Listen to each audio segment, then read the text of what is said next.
Hello everybody and welcome to Watch Dan Reviews. Today I'll be taking a look at the 41mm Omega Seamaster Aqua Terra in chrome with blue indices and blue hands. So I'll jump right into it here, guys.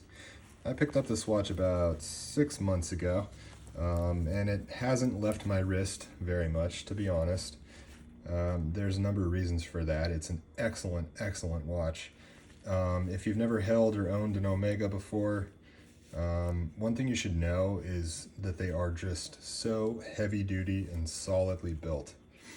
These are obviously made to last a lifetime. I've never held a watch that felt just denser and more solid than this one. So you can see that dial on there. They call it chrome. It's a teak deck pattern, and there's actually a sunburst that goes out from the center to the outside of the dial. And I'll see if I can't kind of pick that up for you guys in the light there. It's very subtle, but it adds a lot of character to the watch.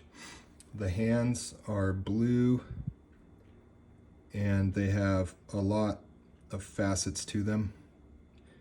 If you can see, like the hour hand there, it's kind of almost a darker blue in the center, and then a lighter blue as it goes toward the outside. And that's the same for the all three of the hands and for the indices as well.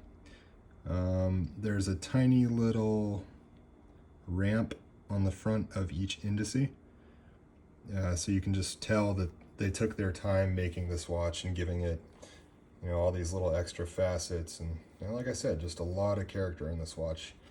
The Omega logo is blue and it's applied as well, and it's done to perfection. I cannot find a single fault on this dial.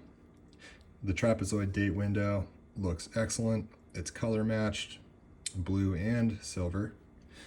Moving over to the crown. It's an interesting crown, to be honest, the way that it functions. I'll go ahead and unthread it for you guys right now. It's kind of hard to unthread, but it's not resistance. It's just, like I said, heavy duty. Winding the crown, it feels heavy. It feels almost difficult to turn, but it's a feeling of quality more than anything. There's no play in this crown. It's very solid.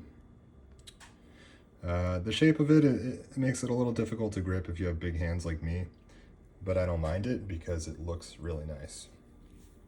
It's got, bead blasted on the side with a polished Omega logo there. Very cool. Threads up, no problem. If I can do that, go ahead and put it back in here. So you can see, for me, this is a little bit of a difficulty, but once it's threaded, it's good to go. See, it's in. Turn it 7 or 8 times, and it locks down perfectly. The sides are very nicely satin finished with some mirrored beveling, big mirrored beveling along the top on all 4 sides. And just beyond that, there's satin finished lyre style lugs there. So a lot of detail there too. Down the barrel shot of this watch, something you don't really see online, but it tapers from the bottom to the top. It tapers outward, and it gives it kind of like almost like a diamond shape to it, which is just very nice. The bracelet is kind of a point of contention on this watch for some people, because at this price point, I paid about $4,000 for this watch. It retails closer to $5,000. There's no micro adjustment on this watch whatsoever. What I've found is the absolute perfect size for my wrist, and for me, it does not matter if my wrist swells. When I have this watch on, it's comfortable. Even if my wrist swells, it's comfortable. I don't notice it on the wrist.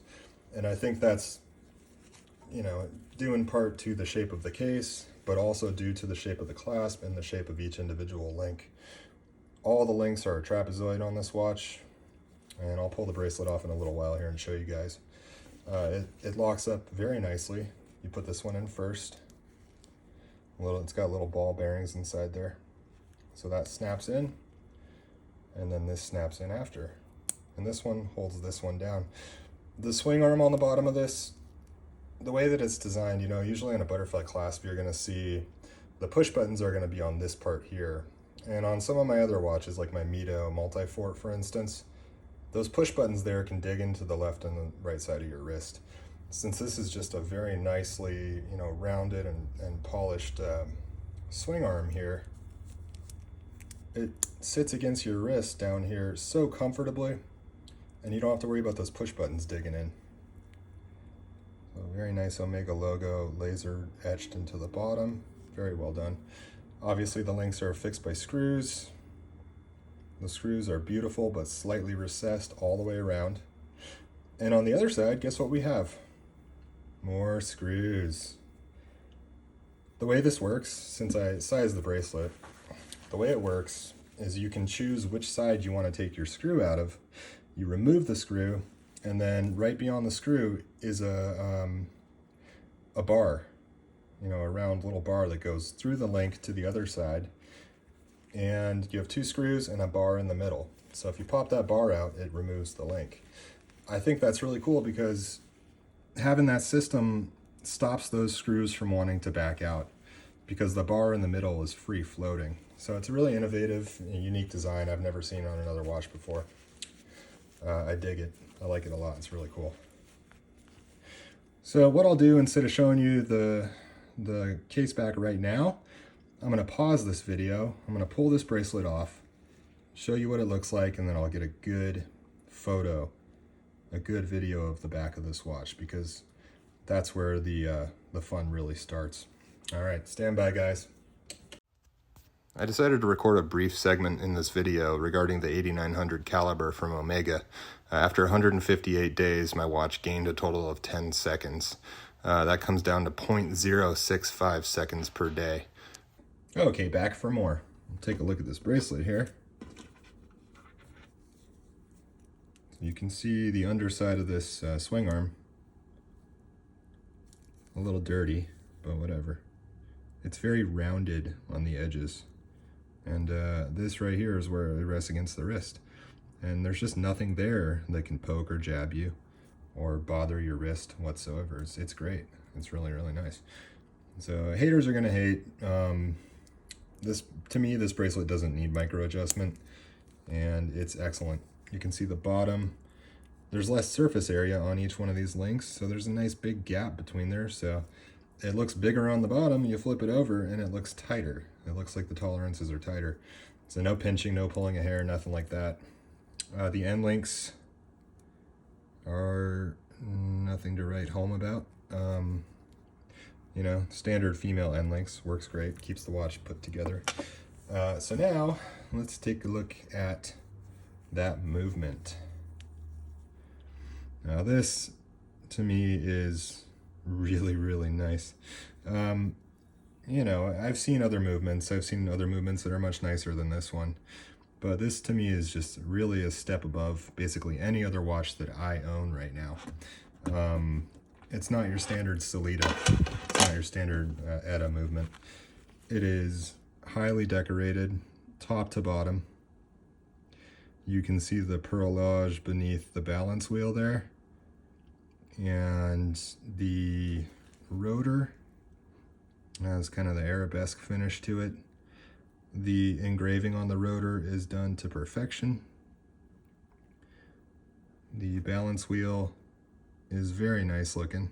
I'm even going to go ahead and hack it for you guys real quick here. So we'll see if the camera will focus here a little bit closer. You can see that balance wheel in there. It's got the micro Stella screws on it, like you find on a Rolex, and a full balance bridge, and 2 barrels. Oh man, come on, camera. Barrel 1 and barrel 2. I believe there's 39 joules in this movement. And I'm sorry about my camera, guys. For some reason, I think it's just too shiny. It just does not want to play ball.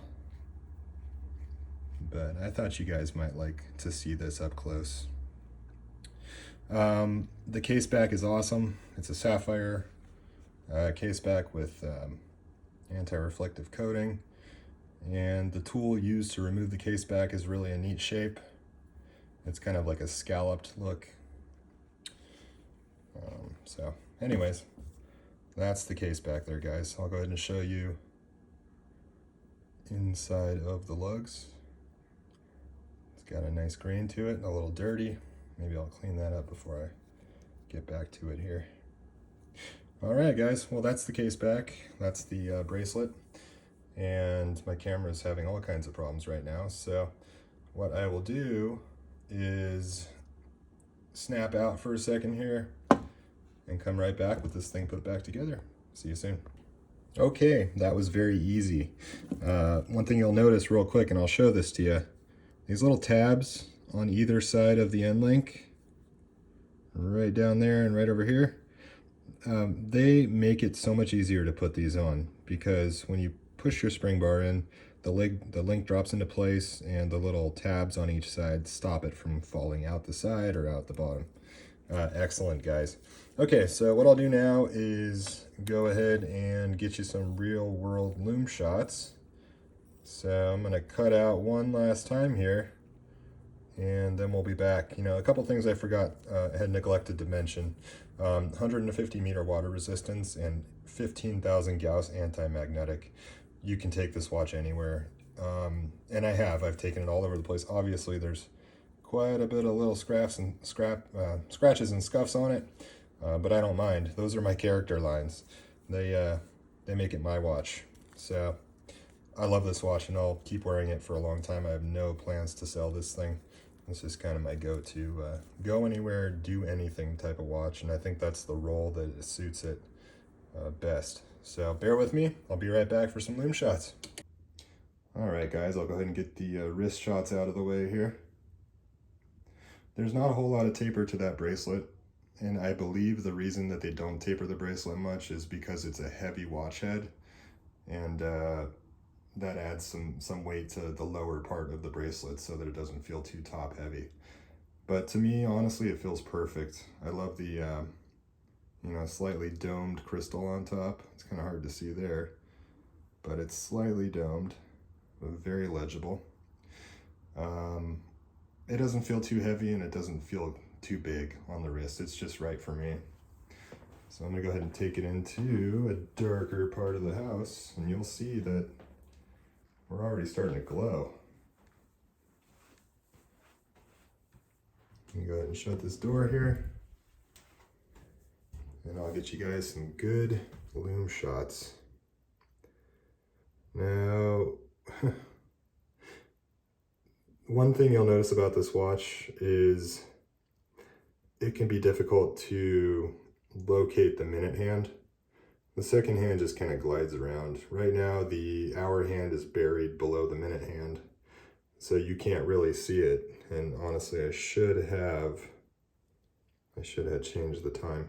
But this is a good, accurate representation of what it looks like at nighttime. You see where the minute hand's sitting close to the 5? If I didn't charge this thing up, it can be kind of difficult to see where that minute hand is sometimes, because it's only loomed at the very end. So that's something to consider, guys. It's really sort of the one thing about this watch that I think they could improve upon, just because legibility at nighttime can be a little bit of an issue. I kind of have to double, triple take my watch to see what time it is at 2 in the morning. But in terms of brightness, the Lume is excellent. It's very bright, BGW9. It does the trick, and since it's missing Lume at the 6th position, it gives you good orientation. All in all, guys, top-notch watch, and I would highly recommend purchasing one if you're on the fence. You can get a good deal on these. You know, it's not like certain other companies where you're going to pay 30% more for a used one than you would for a new one if you can even get your hands on it. Hint, hint, hint. You can find these anywhere. You'll find them online, you'll find them in boutiques, and they're worth every penny. It's an excellent watch, and I highly recommend it. So thanks for watching, guys, today. Like, comment, subscribe. I'd appreciate that. Let me know I'm doing something right. As of today, I have 11 subscribers. I'd like to have more. So if you like what you see, feel free to let me know. And until the next one, everybody have a wonderful day. Bye now.